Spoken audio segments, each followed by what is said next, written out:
गुलबर्गा के सड़म तालुका के मलकपली गांव में एक सरकारी स्कूल की छत गिरने से बड़ी घटना सामने आई है। 22 अगस्त दोपहर के लगभग 2:30 बजे जब क्लास चल रही थी, उसी बीच मूसलाधार बारिश के कारण अचानक स्कूल की छत गिर गई। इस दौरान दुर्घटना में 8वीं कक्षा के यानी कि 8th क्लास में पढ़ने वाले स्टूडेंट्स विद्यार्थी जो है, जिसका नाम था कावेरी, श्रीनिवास और अक्षता, 3 स्टूडेंट्स काफी गंभीर रूप में घायल हो चुके हैं। एक लड़की के सर पर तो काफी गहरी चोट आई है, उस वजह से उसका खून भी काफी बह चुका था। दोस्तों, मैं सिराज शाब्दी जनता परिवार से। आज का जो प्रेस कॉन्फ्रेंस है, ये प्रेस कॉन्फ्रेंस गुलबर्गा के एजुकेशन सिस्टम को लेकर है, या आप ऐसा कह सकते हैं गुलबर्गा के फेलियर एजुकेशन सिस्टम को लेकर है। ये मैं इसलिए कह रहा हूं क्योंकि कल गुलबर्गा में एक गवर्नमेंट स्कूल के बच्चों के ऊपर एक जानलेवा हादसा हुआ। सेडम के मलकड़ी विलेज में जब एक गवर्नमेंट स्कूल में जब बच्चे पढ़ रहे थे क्लास में, वो वक्त में स्कूल में क्लास का छत बच्चों के ऊपर गिरता है और उस छत गिरने से कई सारे बच्चे इंज्यूर्ड हुए।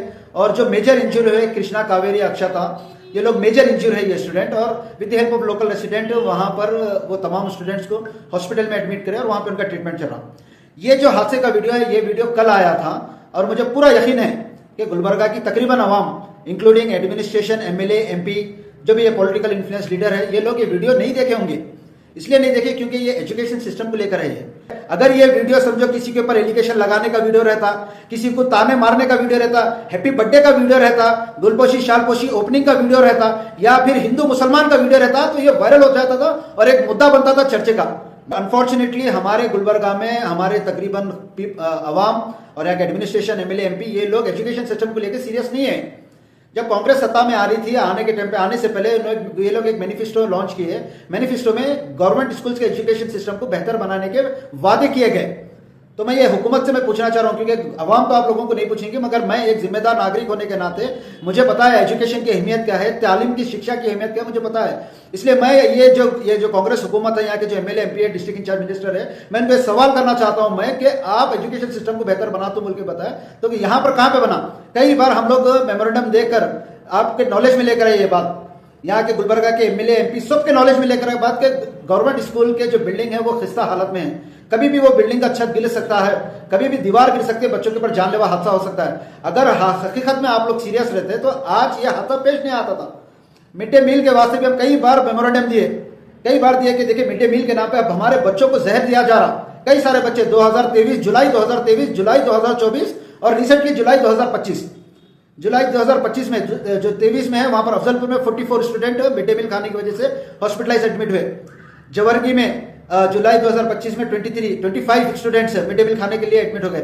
चितापुर में 200 के करीब बच्चे एडमिट हुए। मगर ये आप लोग सीरियस नहीं है, एडमिनिस्ट्रेशन सीरियस, एमएलए सीरियस। अगर ये हुकूमत, अगर ये जो रिप्रेजेंटेटिव सीरियस नहीं है, तो उसके जिम्मेदार गुलबर्गा की आवाम है।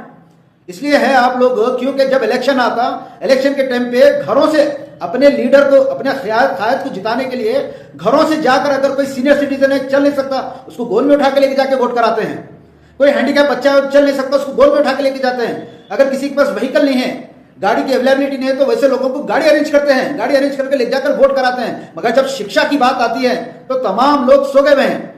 जितने भी पॉलिटिकल अपने लीडर को जिताने वो लोग सवाल तक नहीं करते ऐसे लीडरों के साथ कि हम तुम्हारे लिए जब इतनी मेहनत करें तो हमारे बच्चों के छत पे, हमारे बच्चों के सर पे छत गिर रहा, हमारे बच्चे आपका खाना खाने से हॉस्पिटल में एडमिट हो रहे। अल्लाह का शुक्र है कि अभी तक कोई जानलेवा हादसा नहीं हुआ। अगर जानलेवा हादसा होता तो भी हमारी गुलबर्गा की आवाम खामोश बैठती और कुछ नहीं कर सकती है। देखिए, वीडियो का मकसद कंक्लूड में मैं इतना कहना चाह रहा हूं कि शिक्षा, एजुकेशन, खासतौर पर मैं मुसलमानों को भी मैं ये कहना चाह रहा हूं, जब कुरान शरीफ नाजिल हुई तो कुरान शरीफ का सबसे पहला जो सूरा नाजिल हुआ उसका है इकरा। जिब्रील अलैहिस्सलाम जब नबी पाक के पास आए तो सबसे पहला अल्फाज, सबसे पहली वर्ड जो बोले थे इकरा, यानी पढ़। इकरा का मतलब है पढ़ो।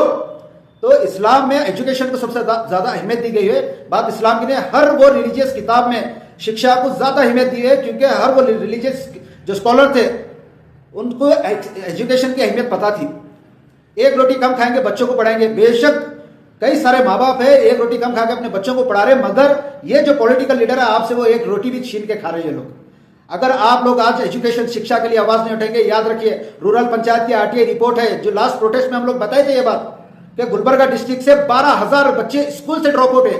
मैं ये कॉलेज की बात नहीं कर रहा, स्कूल की बात कर रहा हूं। अगर 12,000 बच्चे अगर स्कूल से ड्रॉप हो गए एक साल में, तो आप अंदाजा लगा दीजिए कि ये गरीब बच्चे कहां पे जाएंगे।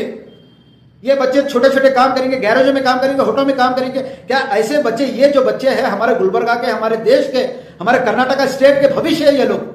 और अगर ऐसे बच्चे प्रोफेशनल नहीं रहेंगे, अनप्रोफेशनल रहेंगे, तो लोग क्या करेंगे? महंगाई के इसमें ये लोग क्राइम की तरफ चले जाएंगे। माँ बाप के ऊपर महंगाई की प्रेशर देखकर ये लोग गलत कामों में चले जाएंगे। और अगर ये बच्चे गलत कामों में जाएंगे तो इसके जिम्मेदार यहाँ की खामोश आवाम, ये जो जनता है, इन्हों है। याद रखिए, ये आपकी खामोशी आपके बच्चों की जान ले लेगी, आपके बच्चों का मुस्तकबिल लेंगी। मगर मैं सिराज शाब्दी जब तक जिंदा हूं, मैं बराबर एजुकेशन, हेल्थ सेक्टर और रोजगारी के लिए लड़ता रहूंगा ये हुकूमत से।